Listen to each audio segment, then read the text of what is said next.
Hi, it's Pippa from The Advantage here. I just want to spend a little bit of time talking to you guys about how it is that many girls and women can be missed in terms of a formal diagnosis of ADHD. So attention deficit hyperactivity disorder is a condition that equally affects girls and boys, but boys are much more likely to get diagnosed as children and girls are much more likely to get missed. So what I would like you to appreciate is that hyperactivity for girls can look very different from how it does for boys. So in a girl, for example, the hyperactivity can be in her chat, in her speech, and she can be very chatty to the point that she might not even really be able to control herself and literally not able to stop talking.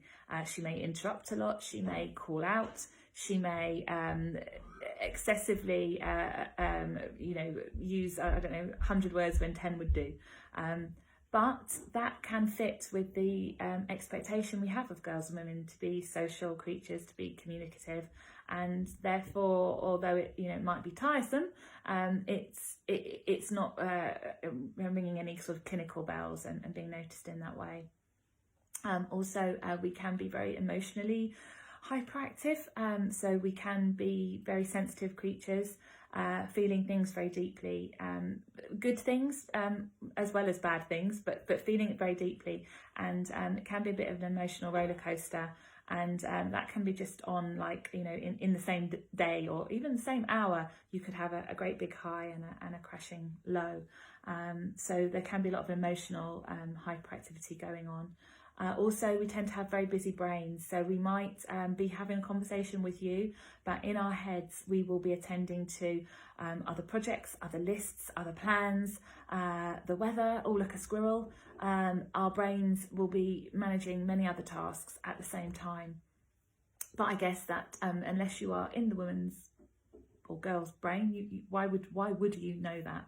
So it's something that is hidden, but it's something that she's experiencing. She can be in motion, in fact, all of the time, but her hyperactivity, her movement can be quite subtle. Mine, for example, is always in my hands, and I'm very expressive when I'm talking. I try and anchor my hands so I'm not too in your face. So I try and sort of hold on to them, but I'm always like pulling on my fingers and my thumbs and stroking them. I'm sort of picking on skin around my cuticles, playing with I always have bracelets on, and I sort of twist them and play with them and pull them and take them off and take them on and put them on again.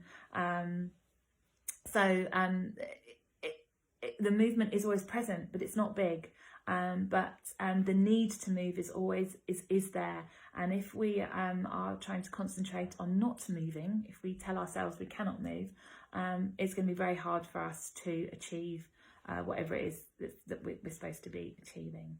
So girls and women with ADHD, we are hyperactive, but we experience hyperactivity in quite a different way most of the time. So that is a reason why girls and women can be missed, and a girl or a woman might say to themselves, well, I don't have ADHD because I'm not hyperactive. So I think it's really important that you realise that hyperactivity can be experienced and expressed in different ways. So I hope that was useful. Thanks.